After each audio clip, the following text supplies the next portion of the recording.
Bismillahirrahmanirrahim. Assalamualaikum warahmatullahi wabarakatuh. Waalaikumsalam warahmatullahi wabarakatuh.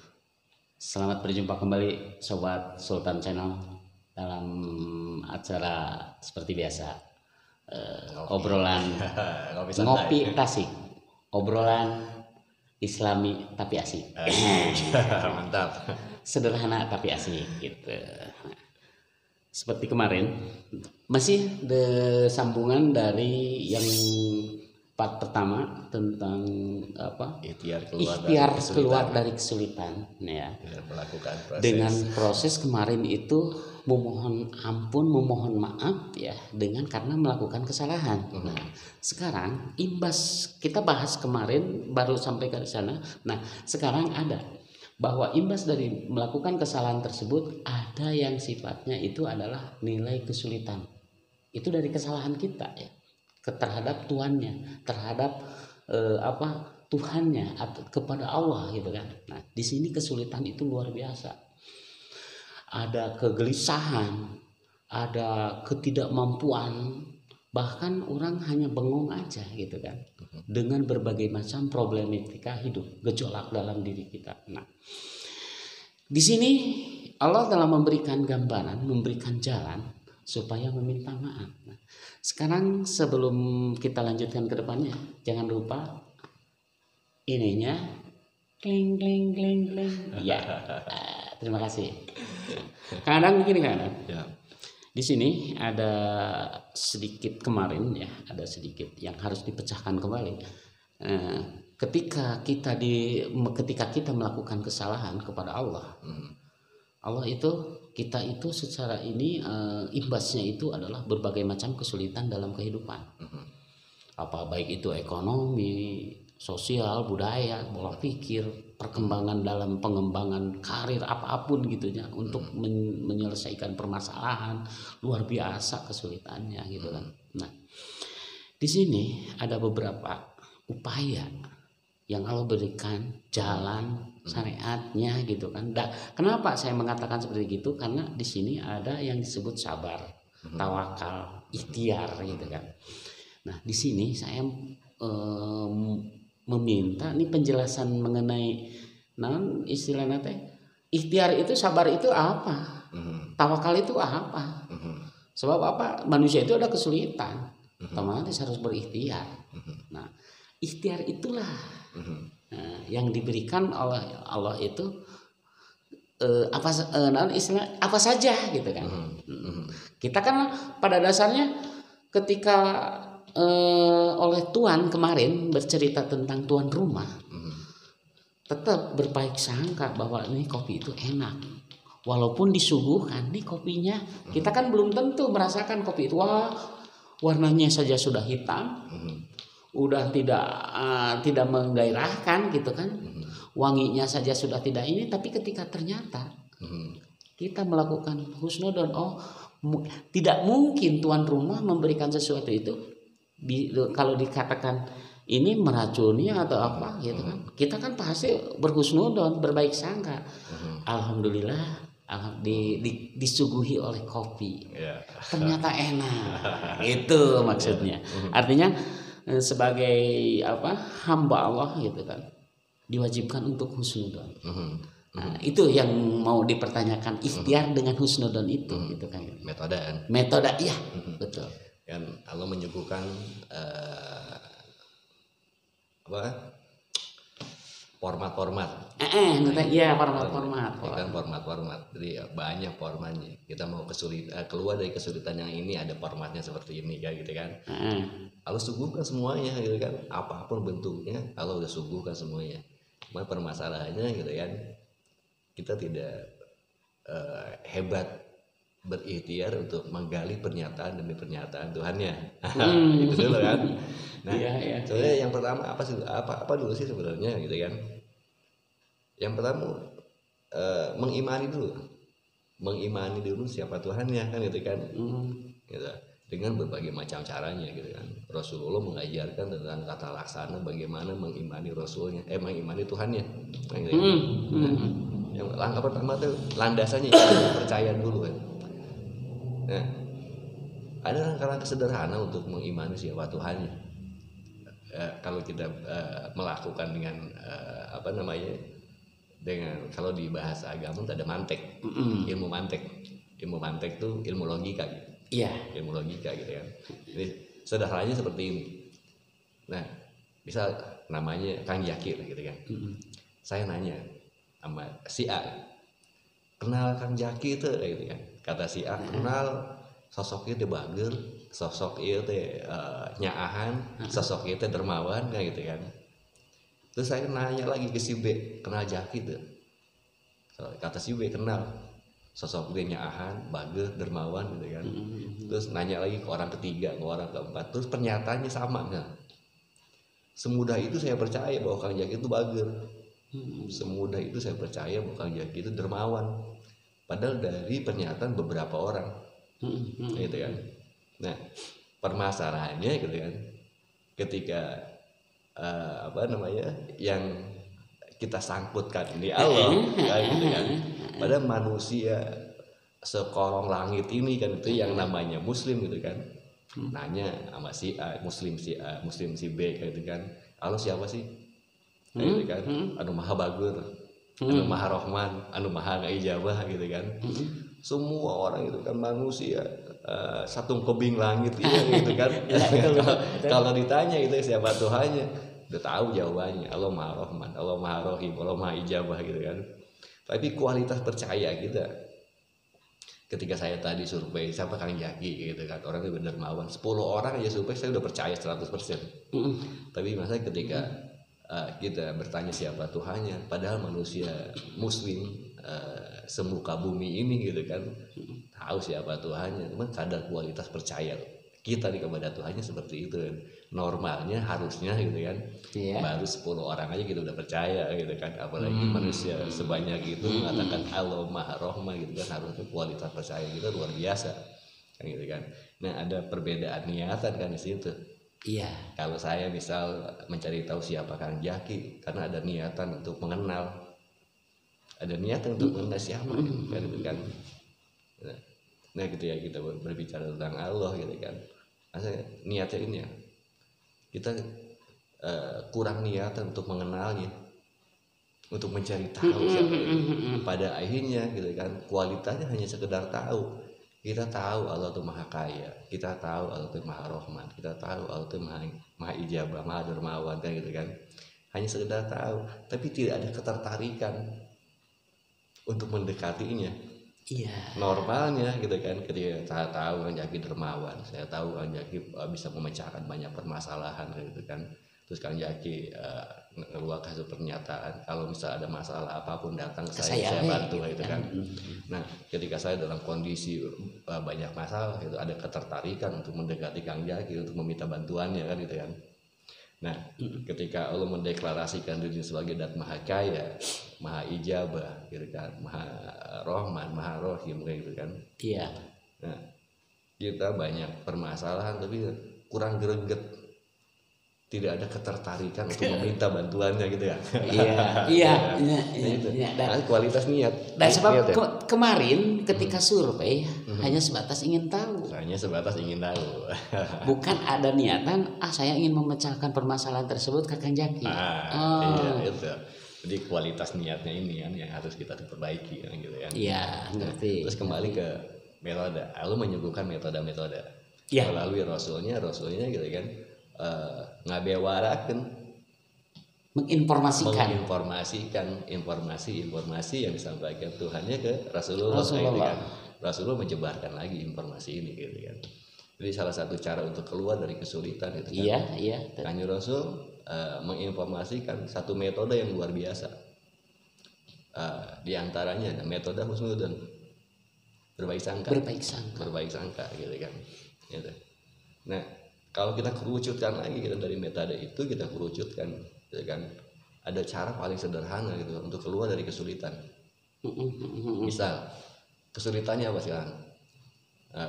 Kesulitan kita kebingungan.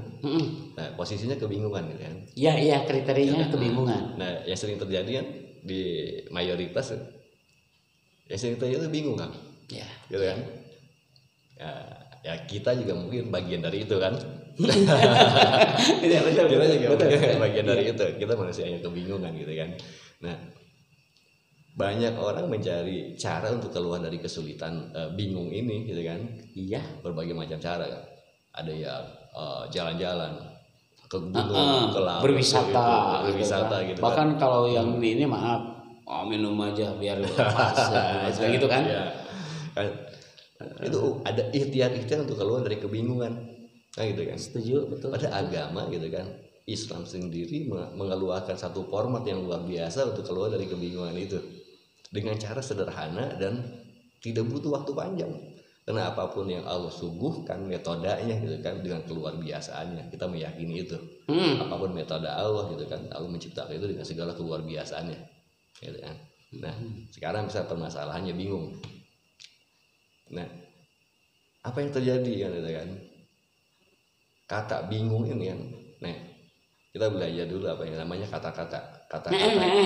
Iya, betul. Kata-kata itu kan ciptaan Allah kan. Ciptaan Allah gitu kan. Kita meyakini apapun bentuknya yang namanya ciptaan Allah gitu kan, penuh dengan keluar biasaan. Ngerti. Coba bahasa kan. Bahasanya bingung. Yang terjadi mana keluar biasaannya? Kenyataannya begitu dahsyat kata bingung ini kan. Pandangan kita jadi bingung, pendengaran kita jadi bingung, kelakuan kita juga membingungkan gitu kan. Gara-gara satu kata. Cuma bisa garuk-garuk kepala kan gitu kan. Gak garuk, gak bingung gitu kan. Satu kata simpel, tapi efeknya begitu luar biasa. Artinya kita harus meyakini keluar biasaan dat yang menciptakan kata-kata ini kan. Nah gitu kan. Iya. Nah karena kan cara pandang kita cuma melihat bingungnya aja, nggak melihat siapa yang menciptakan ini. Kayak gitu kan, siapa yang menciptakan bingung ini kan gitu kan. Karena kita mindset kita cuma ketika bahasanya bingung gitu kan, di mindset kita cuma berbentuk kata-kata, berbentuk huruf. Iya. B-U-N-G gitu, bingung kayak gitu kan. Kalau dilihat di kasat mata, di otak itu tulisan B sama bingung itu numpuk kayak. Iya gitu kan. Nah kita tidak mengerti bahwa di situ ada efeknya yang luar biasa dari kata ini gitu kan. Apapun potong. Ketika bahasa bingung, bahasa enak bisa saja berefek. Nah, sekarang bingung. Iya. Nah, apapun yang Allah ciptakan luar biasa. Kelihatannya kata-kata. Nah, tugas kita menghebatkan apapun yang Allah ciptakan sebagai bentuk kita menghebatkan Sang Maha Pencipta kata-kata. Jadi hebatkan kata-katanya, bahasanya, sebagai wujud kita menghebatkan kepada Sang Maha Pencipta kata-kata itu. Nah gitu kan. Coba. Nah kalau kita berbicara solusi tentang husnudzon gitu kan, artinya kita berurusan dengan satu perangkat otak. Iya. Kalau kita berbicara tentang otak, artinya kita bakal berbicara tentang isi otak. Yang bermasalah itu isi otak. Nah, bermainnya seperti apa? Ketika katanya bingung ini masuk ke isi otak kita kan, gitu kan. Nah, secara proses, secara sistem, gitu kan, kata bingung yang masuk ke isi otak kita ini kan bakal ditransferkan ke seluruh tubuh orang. Otak bakal mentransferkan informasi bingung tadi ke seluruh tubuhnya.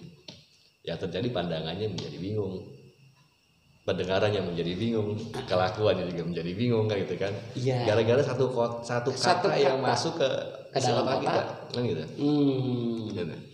Jadi kalau misalnya gini, kesulitannya itu masalah ekonomi, masalah inilah kerjaan itu segala macam gitu kan. Nah itu kan penyebab bingung. Penyebab bingung gitu kan. Nah kalau kita misalnya harus membereskan satu persatu kerjaannya itunya lama lah. Gitu kan. Cari dulu pemicunya. Gitu kan. Ibaratnya nih genteng bocor gitu kan. Terus apa? Kita kalau misalnya mesti ngepel, beresin ini lama kan. Terus capek. Pemicunya dulu mana gitu kan, yang bocornya ini. Yang bocornya selesaikan dulu kan gitu kan. Iya. Nah, jadi pekerjaan bakal lebih mudah kalau tadi yang bocornya, pemicunya ini belum kita eksekusi kan. Yang terjadi capek gitu kan. Dengan mesti ngepel, mesti segala macam lah gitu kan. Dan ketika pemicunya selesai gitu kan, udah selesai, nggak ada ngepel lagi, nggak ada ini lagi kan. Nah ketika kerjaan terus bingung dengan masalah ini masalah itu gitu kan, pemicunya dulu. Mana pemicunya? Isi otak. Nah, ada apa nih di isi otak kita? Ada kata apa di situ? Kan gitu. Iya. Gitu. Iya. Nah, ketika yang terjadi misal kita kebingungan, isi otak kita dijajah dengan satu kata namanya bingung. Nah, gitu kan? Allah melalui Rasulnya gitu kan menginformasikan satu metode yang luar biasa, husnudon, gitu kan, dengan memasukkan kata-kata yang positif. Kita ganti lah. Kita gitu. coba ganti dengan dari tadi bingung dengan kata enak gitu kan. Bahagia. Oke. Kita setuju bahasanya bahagia gitu kan. Kita masuk katanya bahagia. Biar kata ini masuk ke sel-sel otak kita ya. Nah, kata itu bakal ditransferkan oleh otak kita ke seluruh tubuh kita, ke seluruh jaringan kita gitu kan.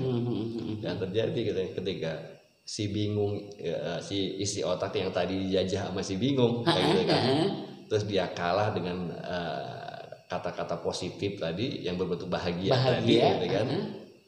Nah, lepas dari penjajahan si bingung terus masuk ke yang namanya si bahagia tadi gitu kan. Terus ditransferkan ke seluruh tubuh kita gitu, yang terjadi kebahagiaan, pandangannya bakal bahagia, pendengarannya bahagia, kelakuannya juga bakal bahagia gitu. Dengan tata cara sederhana gitu kan. Dengan apa? Kita berikhtiar menggunakan metode Tuhannya yang metode husnuzon tadi. Ya gitu kan. Nah, kenapa sih ada terjadi seperti itu gitu kan? Karena kita meyakini pernyataannya. Pernyataan awal. Ada pernyataan Allah, kata Gusti Allah apa? Ana inda dzanni abdi bi. Kami kumaha cek prasangka hamba. Nah, gitu kan. Jadi tugas kita syaratnya dulu, mana prasangka harus diperbaiki. Prasangkanya dulu harus diperbaiki. Cut dulu kadang. Kalau boleh digambarkan, tadi bisa dalam otak ketika muncul permasalahan atau keindahan, bagaimana kita memasukkan ke dalam otak ini.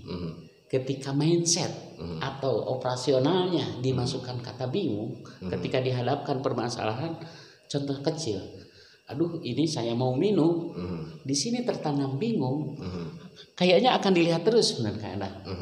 Tapi di sini kelihatannya mudah, gampang.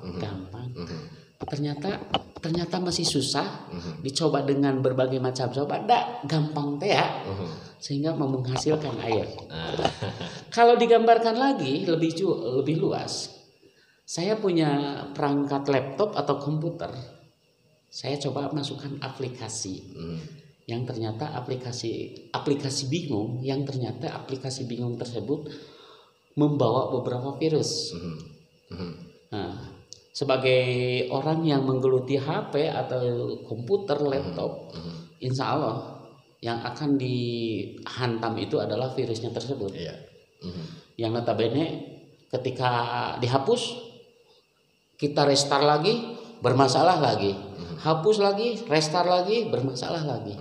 Nah, kalau digambarkan ke dalam kehidupan, mungkin akan seperti itu ketika aplikasinya yang kita simpan di memori itu, di harddisknya itu adalah bingung. Tapi kita coba ya, sobat Sultan, kita coba ganti aja dengan aplikasi enak, bahagia, indah, merdeka gitu kan. Ketika dihadapkan dengan permasalahan, insya Allah dahi tidak akan mengkerut, tapi bibir akan tersenyum. Kita jangan dulu berhadapkan dengan hablum minannas, hablum minallahnya.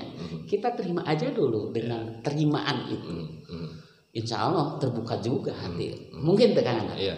Yang jelas kita mesti ada ketertarikan dengan metode-metode yang Allah sodorkan melalui Rasulnya. Pertama ada ketertarikan.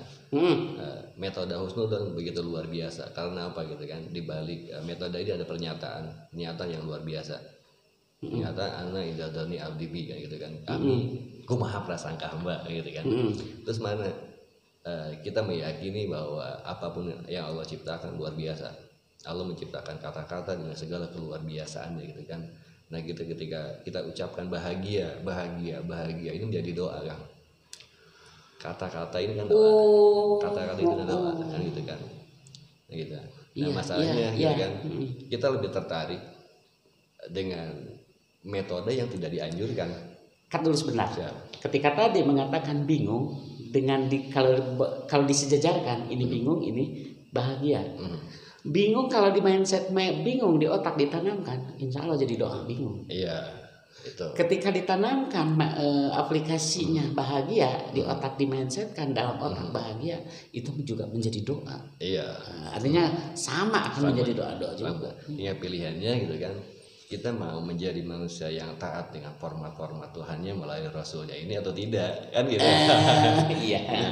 Kalau Rasulnya menyuguhkan metode yang seperti itu dengan keluar biasaannya gitu kan, terus kita berniat untuk taat untuk mengikuti Rasulnya, selamat kan gitu kan, selamat. Cuma masalahnya di mana gitu kan, yang terjadi gitu kan, kita tidak respon dengan itu, tidak punya kesungguhan untuk melakukan apa yang Rasulullah suguhkan, gitu kan. Pada Rasulullah gitu kan ngasih metode itu dengan segala keluar biasaannya. Beliau tahu di balik metode ini ada keluar biasaan yang luar biasa gitu kan. Cuman masalahnya kita tidak punya ketertarikan atas itu. Nah, intinya itu. Nah, kita belajar dari para pendahulu kita yang soleh kan gitu kan, yang beriman, yang dengan kehebatan imannya kan gitu kan. Mereka melakukan metode itu dengan kesungguhan yang luar biasa, karena mengerti di balik metode ini ada ada sesuatu yang luar biasa, gitu kan. Nah, permasalahannya kita tidak punya ketertarikan untuk itu. Niat untuk taatnya aja seperti itu gitu kan. Niat untuk taat kepada Tuhannya, niat untuk taat kepada Rasulnya seperti itu gitu kan. Pada akhirnya metode apapun yang disuguhkan gitu kan, hasilnya apa? Ketidaktertarikan itu. Ketidaktertarikan. Apakah karena didahului oleh rasa bingung tersebut, atau memang yang notabene tidak munculnya rasa ketertarikan? Nah, yang paling penting yang harus menggembor-gemborkan harus ada dari informasi yang tadi, kalau disambungkan. Nah, informasi yang Rasulullah sebarkan ini kan gitu kan, ada pewaris-pewarisnya gitu kan, ada ulama, ada kiai, ada ajengan kan gitu kan.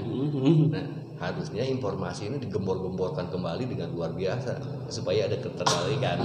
Ini peran ulama gitu kan, peran ulama, peran ustadz. Nah, di sini sangat penting untuk menginformasikan ulang informasi yang Rasulullah sampaikan, gitu kan. Jadi harus greget dengan menyampaikan informasi ini, menginformasikan ulang informasi ini, gitu kan.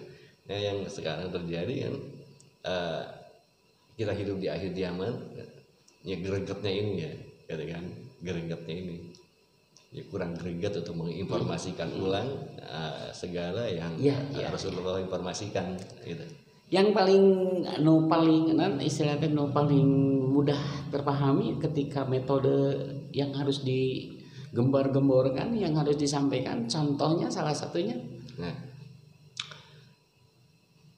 harusnya kita berangkat dari situasi dan kondisi yang ada. Berangkat dari situasi dan kondisi yang ada, gitu kan, baru bakal berasa. Misal kondisinya sekarang kondisi bingung nih, Kang. Kondisi bingung gitu kan. Betul. Nah, dari kondisi ini bagaimana kita melakukan metode ini. Yang paling penting ini. Jadi ada ketaatan untuk mengikuti apa yang diinformasikan Rasulnya. Nah, tugas kita taat kepada Tuhannya, gitu kan. Taat kepada Allah, taat kepada Rasulnya, gitu kan. Niatan untuk taat dulu. Ketika taat kita lakukan, baru ada hasil. Nah, gitu kan. Nah, masalahnya yang terjadi apa? Informasinya kita tahu, cuma tidak berniat untuk mengikuti, kan. Artinya tidak melakukan pada akhirnya. Ya nggak ada yang berasa kan, nggak melakukan gitu. Iya. Nah, situasi dan kondisi sekarang bingung, bisa kita masukkan kata positif nih, bahagia, indah, gitu kan. Yang terjadi kan, karena di situ ada pernyataan Tuhannya, Tuhan bakal mengijabah semuanya kan, gitu kan. Karena Tuhan itu maha ijabah, gitu kan. Jadi ketika katanya positif, hasilnya bakal positif gitu kan. Terus kata-kata itu menjadi doa, gitu kan. Kayak katanya bahagia. Tidak butuh waktu panjang untuk orang-orang yang mengimani itu, Kang, yang mengimani metode itu. Dengan waktu 5 atau 10 menit gitu kan, Nah, terlepas dari penjajahan si bingung yang ada mana kata-kata positif tadi, bahagia. Pada akhirnya ekspresinya bahkan akan bahagia gitu kan. Penglihatannya bakal bahagia, pendengarannya bakal bahagia, terus gerakannya gerakan orang-orang yang bahagia. Karena apa? Taat. Karena taat dengan melakukan metode yang Rasulullah ajarkan. Sobat Sultan Channel, kita sepakati saja bersama bahwa dengan metode husnudon, berbaik sangka, silakan saja kita coba. Ketika mindset tersebut kita tanam, mindset otak kita tanam, kita tanam dengan bahagia atau kita tanam dengan bingung, silakan saja kita coba. Apakah akan saudara sahabat rasakan? Nah, di sini ada doa yang menjadi doa. Ketika kita tanam bahagia, senang, indah, menjadi doa dengan ketaatan kepada sang pemberi kata-kata, itu efek akan terasa. Ada pepatah Sunda. Iya, betul. Melak bonteng bakal jadi bonteng kan. Melak cabe bakal jadi cabe kayak gitu kan. Setuju? Melak bahagia bakal jadi bahagia. Melak bingung bakal jadi bingung. Itulah. Sobat Sultan Channel, itulah makna yang kita dapat. Ternyata apa yang kita tanam, apa yang kita panen. Itulah. Kenapa? Kita sama-sama menikmati kata-kata yang indah, kata-kata yang bahagia atas dasar ketaatan kepada atas Rasulnya. Dasar ketaatan kepada Allah dan kepada Rasulnya. Insya Allah rahmat dan hidayah menyertaimu. Wabillahi taufiq wal hidayah. Assalamualaikum warahmatullahi wabarakatuh. Waalaikumsalam warahmatullahi wabarakatuh. 25 menit, oke.